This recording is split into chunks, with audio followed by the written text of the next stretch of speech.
Okay, sorry, kita start balik. Okay. Wait. Okay, so kita start balik. Okay, untuk chapter 2, kinematics of linear motion.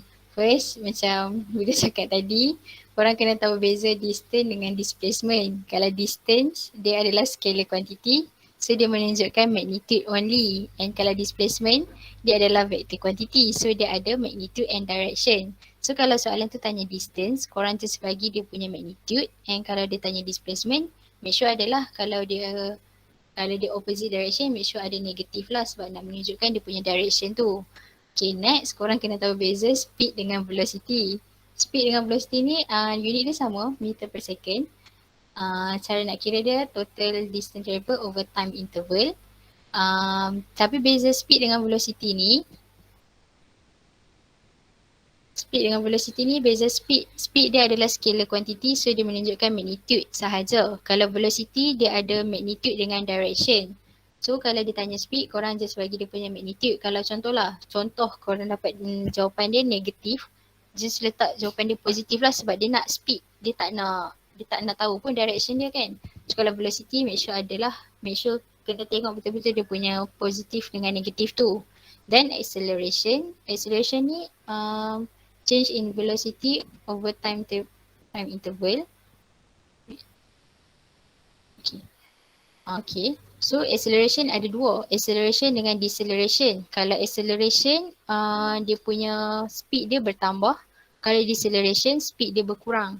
So kalau dia kata speed of the object tu dia bertambah daripada kosong ke berapa, maksudnya dia kereta tu accelerate. Tapi kalau kereta tu daripada laju, dia jadi slow, so dia decelerate, so dia akan ada negatif kat depan nilai acceleration tu. Okay, next. Next kita masuk graph. Kita ada 3 graph, ST graph, VT graph dengan AT graph. So untuk ST graph, displacement over time graph,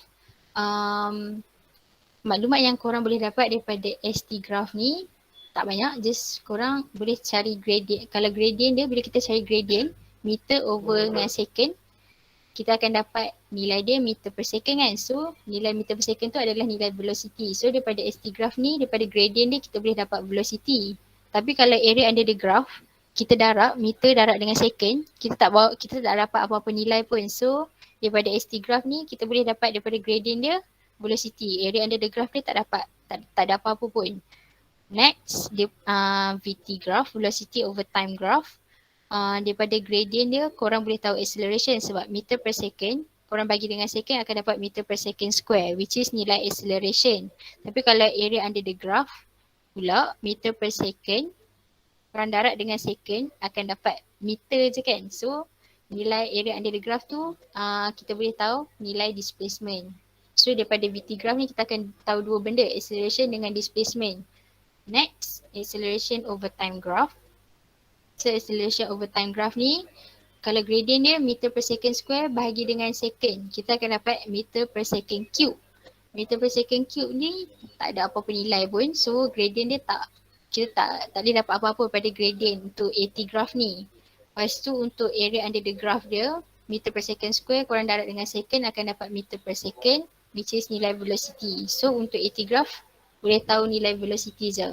Okay, so untuk graph ni tak payah hafal pun, just untuk tahu nak tafsir graf tu. Tapi kalau hafal pun macam mudah je. Tapi kalau lupa, just buat je lah. Kalau gradient bahagi, kalau area under the graph korang darab. So boleh tahu lah dapat nilai apa kalau lupa.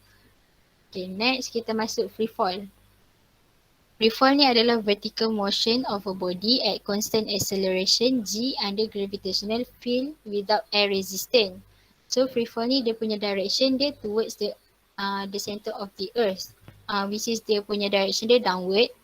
Okay, so untuk free fall ni dia sama je dengan formula untuk constant acceleration. Beza dia kita tukar ni, G ni. Kalau tak mau tukar G ni, just bubuh negatif A. Negatif A tu korang akan dapat lah. Macam sama je lah, V equals to U minus GT dengan V equals to U plus negatif AT.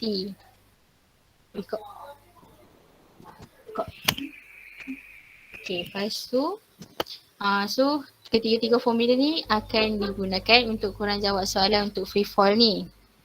Okay. Okay, so untuk free fall ni kita ada 3 case, which is case 1. First, case 1 ni korang anggaplah korang baling satu batu dan batu tu dia return back dekat original position, which is dekat tangan korang balik lah kan. Lambung batu tu lepas tu batu tu mai balik kat tangan tu. Okay, untuk case 1 ni bila kita lambung batu tu, obviously lah mesti ada velocity kan, sebab batu tu bergerak dengan satu daya kan, so dia ada velocity. So velocity dia adalah positif sebab dia upward. Okay, lepas tu bila dia sampai dekat maximum height ni, velocity dia akan jadi kosong. Sebab bila velocity dia kosong, dia stop bergerak kan. Bila dia stop bergerak tu, automatik lah dia akan jatuh balik kan. Sebab itulah kita lambung dia jatuh balik kan. So betul lah dekat maximum height tu, dia punya velocity dia kosong. Sebab dia akan stop dan dia akan jatuh balik. Tapi kita takkan nampak lah dia stop tu sebab dia cepatkan pergerakan tu kan. Okay, so bila dia dah sampai maximum height, dia punya velocity dia kosong. Lepas tu dia jatuh tu, velocity dia akan jadi negatif sebab dia downward. Kita kena tengok direction lah sebab dia velocity. Okay, untuk displacement dia, dekat sini, kali biru ni, displacement dia akan positif sebab dia above the initial position. Lepas tu bila dia jatuh ke bawah ni, kat hijau ni, dia punya displacement dia negatif sebab dia displacement dia positif juga sebab dia still above initial point. Tapi bila dia sampai balik, katakanlah ada bola kat sini, bola tu lambung. Lepas tu dia sampai kat sini, dia dah return back to original position dia. So displacement dia akan jadi kosong sebab first tadi kita P, dia positif. Lepas tu dia jatuh, so dia turun, dia negatif. So 15 tambah dengan negatif 15 akan dapat kosong sebab dia return back to original position. So inilah nilai-nilai yang korang akan dapat daripada case 1. Kiranya kalau dapat, bila tahu okay, soalan tu dia cakap dia lambung apa-apa, lepas tu benda tu mai balik dekat tangan dia ke apa ke, maksudnya yang tu case 1. So bila case 1 korang akan tahulah first U dia positif, lepas tu dia punya displacement dia pun positif sebab dia above initial point, lepas tu G dia constant 9.81 meter per second square, and then V dia korang kena tengok betul-betul sebab dia ada 3. Kalau dia ke atas dia positif, bila dia sampai dekat maximum point dia jadi kosong, bila dia turun bawah dia jadi negatif. Ini untuk case 1. Second, untuk case 2. So untuk case 2, case 2 ni korang anggap dia contoh lah, korang berdiri dekat atas bangunan, lepas tu lambung satu bola dan bola tu jatuh, bukan jatuh atas bangunan tu, bola tu jatuh dekat bawah bangunan tu. Okay, so dia bola kat sini, korang duduk kat sini, baling bola tu, dia naik, lepas tu dia jatuh bawah ni. Ni untuk case 2, beza dengan case 1 tadi. Kalau case 1 tadi kita baling bola, dia sampai balik dekat C ni. Tapi yang ni dia sampai dekat D ni. Itu beza dia case 1 dengan case 2, tapi dua-dua lambung. So bila dia lambung, dia akan ada initial velocity. So initial velocity dia adalah positif sebab dia ke atas. Okay, so bila initial velocity dia lambung ke atas ni, dia ada velocity, dia sampai dekat maximum point, V dia akan jadi kosong sebab bola tu stop dan dia akan jatuh. So V dia kosong dekat maximum height. Lepas tu dia jatuh ni, velocity dia akan jadi negatif sebab dia downward. So kena ingat lah dia punya velocity kena ada direction dia. So make sure tahu positif dengan negatif dia. Bila dia jatuh dia negatif, bila dia naik atas dia positif. Okay, lepas tu untuk displacement dia dia macam banyak sikit. First, contohlah bola ni kat sini, bola ni kat A. So A nak ke B ni, displacement dia akan jadi positif sebab dia ke atas, dia above initial point. Ni initial point ni kat sini. Silap. Ni initial point ni kat sini. So dia ke atas, dia punya displacement dia positif. Lepas tu dia jatuh dekat C ni, dia return back to original position. Bila dia return back to original position, displacement dia akan jadi kosong. Sebab contohlah ni 15, dia naik atas 15, dia turun balik 15. Kosong lah kan? Sebab dia return back to original position. Tapi bila C ni nak ke D ni, punya displacement dia akan jadi negatif sebab ni line ni korang tengok ni initial position dia, tapi dia punya displacement tu ke bawah daripada initial position, below initial point dia tu, so displacement dia akan jadi negatif. Okay, so ni lah maklumat yang korang akan tahu. First G dia constant, lepas tu U dia positif sebab kita lambung, then dia punya displacement dia, make sure tengok betul-betul dia punya displacement dia. Lepas tu dia punya V dia sama juga macam yang tadi tu, dia ada 3. First yang ni lah, yang ni atas. Lepas tu dia turun bawah, dia negatif, dekat maximum point dia kosong. Okay, so yang ni case ni kita lambung, lepas tu dia jatuh daripada bawah kita. Case 2. Untuk case ketiga pula, case ketiga ni dia senang sikit, dia lain daripada 1 dengan 2 tu. Case ketiga ni dia drop. Kita dropkan, kita jatuhkan, bukan kita lambung. Kalau kita lambung dia ke atas kan, yang ni dia, kita jatuhkan dia, anggap kita pegang bola, lepas tu kita lepaskan dia. Yang tu untuk case 3. So bila kita lepaskan bola tu, dia tak ada initial velocity pun. So dia punya U dia kosong. Sebab objek tu kita dropkan dia. Lepas tu dia punya G dia constant 9.81. V dia akan jadi negatif. Kenapa negatif? Sebab bola tu jatuh ke bawah. So dia negatif lah kan sebab dia downward. Dan dia punya displacement pun akan jadi negatif. Sebab apa? Sebab initial point dia kat sini. Lepas tu dia jatuh ke bawah ni, sepanjang-panjang ni below initial point kan. So dia punya displacement dia akan jadi negatif. So case 3 ni antara case yang termudah lah.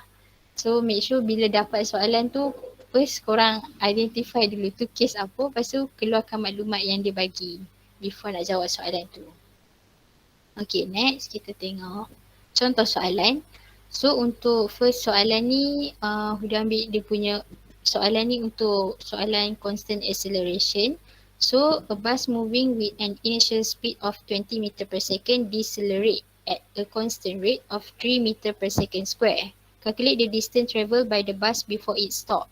So dia kata bus ni bergerak, initial speed dia U lah kan. U dia sama dengan 20, so kita buat keluar maklumat U sama dengan 20 meter per second. Decelerate. Bila dia kata decelerate, maksudnya dia punya velocity dia berkurang lah kan. So bila decelerate, dia punya acceleration dia akan ada tanda negatif. So dia kata decelerate at a constant rate of 3 meter per second square. So kita label kat sini A is equals to negative 3 meter per second square. Ada negatif sebab dia decelerate, dia punya velocity dia berkurang. Calculate the distance travel. Distance travel ni dia punya S lah kan, by the bus before it stop. Bila dia stop maksudnya velocity, final velocity dia akan jadi kosong sebab bus tu tak bergerak. Betul lah, bus tu berhenti. So kita lukis. First kita sketch. Lukis lah. Okay, bulat pun tak apa. Lepas tu kita label lah dia punya U dia 20. Lepas tu A dia berapa? Negatif 3. Lepas tu V dia kosong. So kita nak tahu nilai displacement. So kita boleh guna ketiga-tiga formula ni.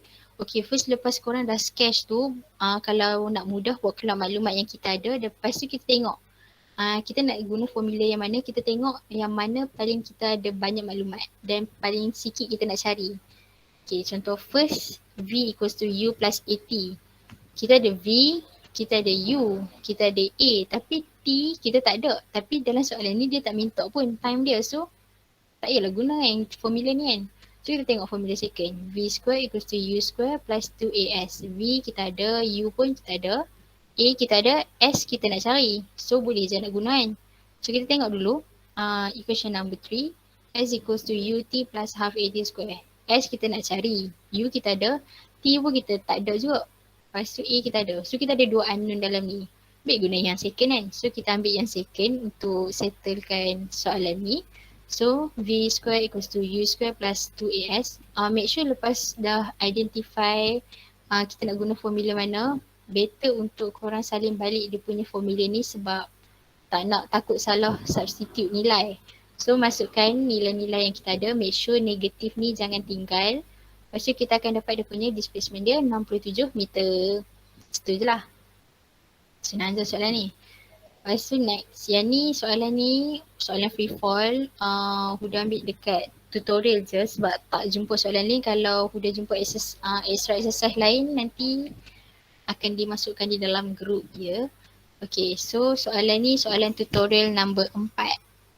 Okay, so kita tengok macam ni kita nak selesaikan, cara nak selesaikan untuk case free fall ni.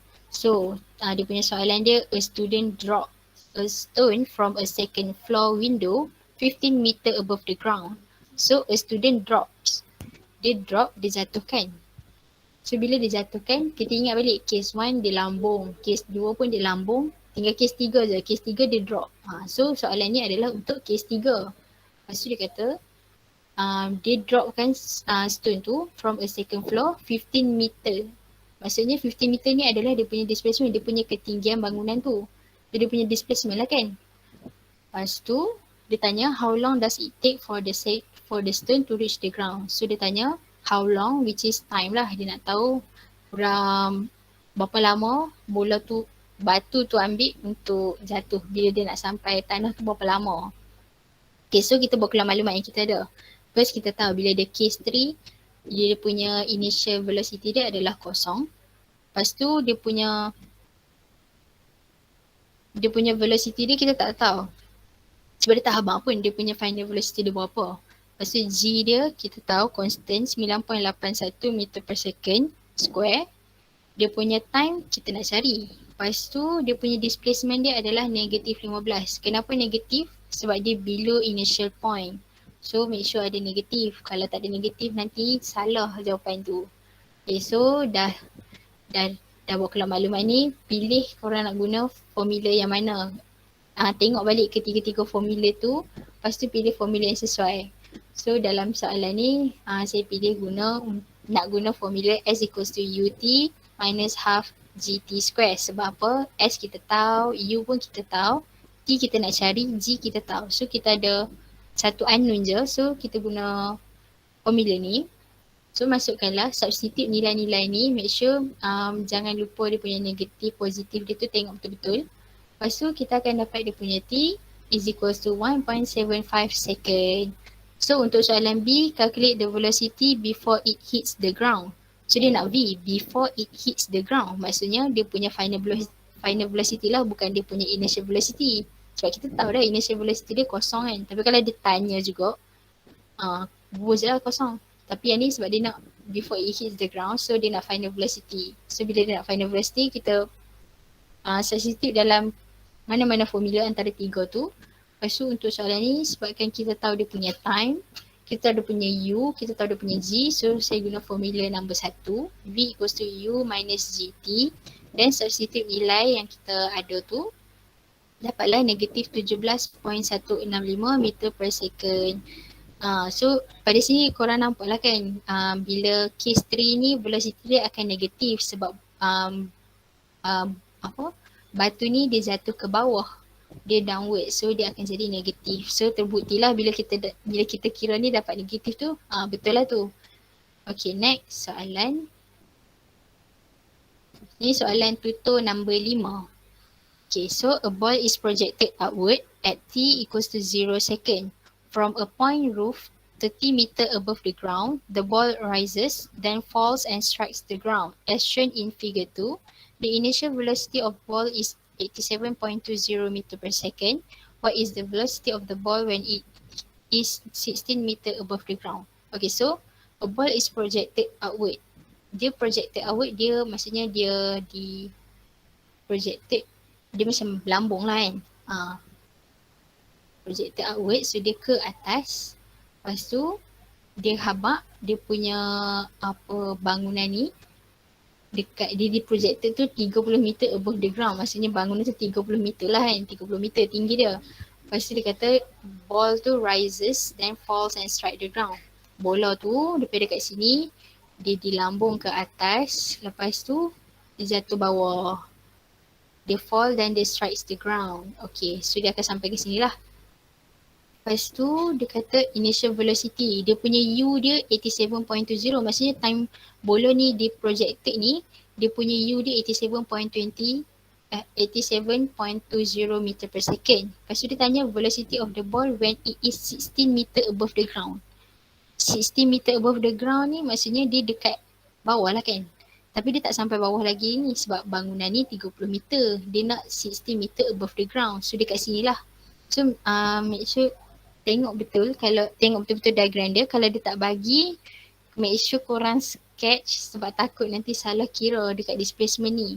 Okay, so lepas dah sketch, buat keluar dia punya maklumat. So kita tahu U dia 87.20 meter per second. G constant 9.81 meter per second square. Dia punya displacement dia negative 4. Displacement ni, okay. Displacement ni, kalau dia tanya bila bola tu sampai kat sini, dia punya displacement dia negative 30. Kenapa negative 30? Sebab dia mula-mula bola ni kat sini, dia sampai sini, dia punya displacement dia akan jadi kosong sebab dia back to original position. Bila dia sampai betul-betul dekat ground ni, dia akan jadi 30 lah, negative 30. Sebab pada sini ke sini dia akan jadi 30. Tapi dia negatif sebab dia below initial point. Tapi dalam soalan ni dia nak bola ni dekat 60 meter above the ground. So kita nak tahu displacement dia macam mana. Okay, so korang tengok ni 30 meter bangunan ni. Lepas tu ni 16 meter above the ground. Bola tu dekat atas, dekat ketinggian 16 tu. Displacement dia bukan 16. Sebab 16 ni dia tak lalu lagi. Yang dia lalu ni atas ni. So 30 tolak 16 dapatlah 14 kan. Tapi sebabkan dia downward, so dia jadilah negatif 14. So dia punya displacement ni dekat sini, bukan kat bawah ni. Dia displacement tu senang kata tempat yang bola tu lalu. Kayaknya bola tu first tu dia lalu atas ni. Lepas tu dia sampai back to original position, so dia akan jadi kosong. Lepas tu kat sini dia akan jadi 14 lah kan. So negatif 14 meter. So kita nak cari dia punya V. Kita guna formula V square equals to U square minus 2GS. Substitute nilai yang betul dia. So substitute lah 87.20 square minus 2 times dengan 9.80 times dengan negatif 14. Make sure bubuh negatif ni sebab nanti tak dapat jawapan. Lepas tu kita akan dapat V dia 88.76. So sebabkan bola ni bergerak ke bawah, so make sure letak negatif 88.76. Kena letak negatif ni sebab dia minta velocity. Katakanlah dia minta speed. Yang tu tak payah letaklah negatif. Tapi dalam kes ni sebab dia minta velocity kan. So make sure letaklah negatif 88.76 meter per second. Unit jangan tinggal sebab nanti tak ada markah. Okay, next. Ni pula soalan 6. Soalan 6 tutorial. Okay, soalan 6. Soalan 6, an object is thrown vertically upwards from a 30 meter tall building at a speed of 25 meter per second. The object miss the edge of the building and fall to the ground. Okay, so bola ni dia dibaling, thrown vertically upwards. So kita lambung bola tu, kita baling. Waktu tu kita berdiri dekat bangunan yang tinggi dia 30 meter. So kita lambung bola tu dengan dia punya kelajuan dia 25 meter per second. Dia punya initial velocity adalah 25 meter per second. Lepas tu dia kata objek tu dia jatuh ke bawah. Dia jatuh ke bawah balik. So ni adalah case number 2 sebab kita lambung tapi kita dekat satu ketinggian dan bila kita lambung bola tu jatuh below initial point. Kalau dia sampai dekat back to original position tu case 1, tapi bila dia jatuh below initial point yang tu dia jadi case 2. Okay, so dia tanya maximum height reached by the object from the ground. Okay, so dia nak tahu ni maximum height ni kat mana, dekat B ni lah. Okay, so nak tahu maximum height dia. First, kalau korang tahu bila dekat B ni kita tahu dia punya velocity dia kosong sebab bola tu berhenti bergerak dan dia akan jatuh ke bawah. So V dia equals to 0 dekat B, dekat point B. So bila dapat, contohlah tak ada diagram, korang lukis, make sure label lah A, B, C, D nak memudahkan. So dekat at B ni, dia punya V is equals to 0. So kita tahu V dia sama dengan kosong. Lepas tu initial velocity dia 25 meter per second. Lepas tu dia punya G dia 9.81 dan kita nak tahu dia punya maximum height which is dia punya displacement lah kan. So masukkan dalam mana-mana formula ketiga-tiga tu, pilih yang mana sesuai. So dalam soalan ni saya pilih V square equals to U square minus 2GS dan substitute nilai-nilai tadi. V dia kosong sebab dia kat maximum height. Lepas tu dia punya U dia 25, dia punya G dia 9.81 dan S dia kita nak cari. Dan bila kita kira kita akan dapat 31.86 meter. 31.86 meter ni displacement dekat mana? Antara A ke B sebab dia tanya maximum height. So kita nak tahu kat sini lah kan. So dia punya displacement dia antara A ke B ni 31.86. Katakanlah dia nak displacement dekat point C. Kalau displacement dekat point C, dia akan jadi kosong lah kan sebab dia back to original position. So dia akan jadi kosong. Okay, next dia tanya time taken by the object to reach the maximum height. Dia tanya berapa masa yang diambil oleh bola ni bila dia sampai dekat B ni. Dekat maximum height tadi. Yang mana displacement dia adalah 31.86. Oh, okay, silap tadi. Tertinggal. Dia punya maximum height, sebab dia tanya maximum height from the ground. Ground kat sini. Bola tu kat sini. So dia ada bola tu dia duduk 30 meter daripada ground. So korang kena tambah 30, jangan lupa. Sorry. So 31.86 tadi tu kena tambah 30 sebab kita nak tahu maximum height ni daripada B ni, kita nak kiranya maximum height dia B ke D lah kan sebab kita kira pada ground. Okay, so 30 tambah 31.86. So akan dapat 61.86 meter. Okay. Jangan tertinggal macam saya. Okay, lepas tu B, time taken by the object to reach the maximum height. Okay, dia nak tahu berapa masa dia ambil daripada A nak ke B ni. So, nak tahu just mula tengok maklumat yang kita ada. Kita tahu V dia kosong sebab dekat maximum height. Lepas tu kita ada U dia 25, kita nak tahu T. So masukkanlah dalam formula V equals to U minus GT. Kita akan dapat dia punya T dia 2.55 second. Next. Okay. Next, time taken by the object to return back to its initial position. Time taken by the object to return back to its initial position. Initial position dia dekat A.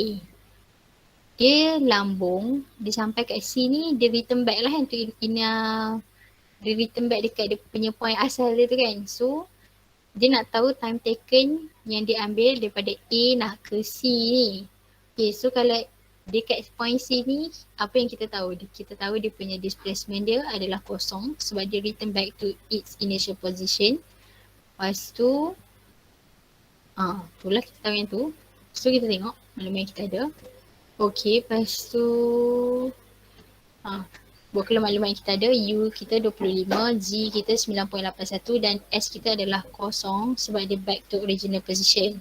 Dan boleh guna formula S equals to UT minus half GT square.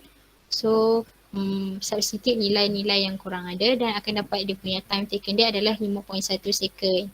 So, kalau tengok balik diagram, daripada A nak ke B, time taken dia adalah 2.55. Daripada A nak ke C, dia punya time taken dia tadi 5.1. Macam itulah. Lepas tu kita nak tahu the velocity just before the object reach the ground. So maksudnya dia nak tahu final velocity dia dekat point D lah sebab point D ni dia dah sampai dekat ground kan. So nak tahu velocity dekat D ni. So kita buat keluar maklumat. Kita tahu dia punya U dia 25. Kita tahu dia punya G dia 9.81 dan displacement. Displacement korang kena tengok balik. Kalau tadi maximum height dia 61.86. Kalau dekat point D ni, dia punya displacement dia adalah negatif 30. Kenapa? Sebab daripada A ke B 31.86. Lepas tu B ke C ni, lepas tu tolak balik lah sebab dia dah sampai balik ke initial position. So dekat sini dia akan jadi kosong displacement dia.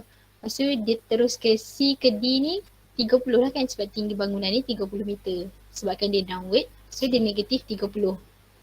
Tu cara nak tengok displacement dia. Make sure korang tengok betul-betul displacement dia. So sketch adalah cara yang terbaik untuk kita tahu. Kita nak tahu apa nilai dia. So masukkanlah dalam formula. Mana-mana yang paling sesuai adalah V square equals to U square minus 2GS. Okay, so dalam soalan ni disebutkan, okay korang tengok kat sini, kita dapat V square. So dia akan jadi plus minus square root lah kan. So bila nak tahu jawapan dia yang mana satu, kita tengok objek tu moving downward kan. So kita akan ambil nilai yang negatif lah. So kita ambil lah negatif 34.84 meter per second. Okay, tu je untuk hari ni. InsyaAllah next week kot kita bincang untuk projectile motion. So untuk free fall motion ni, kalau tak tahu macam korang still confused ke apa ke, boleh je nak PM. Katakanlah saya terlupa nak jawab ke, tak perasan ke, tanya je, check je lagi sekali, okay? Sorry kalau yang mana Huda terlupa nak reply ke apa semua tu. So sekali Huda letak attendance dekat Telegram. Thank you yang join hari ni and sorry kalau ada salah apa-apa, okay? Thank you. Thank you, Dah. Thank you, Dah. Thank you, Dah.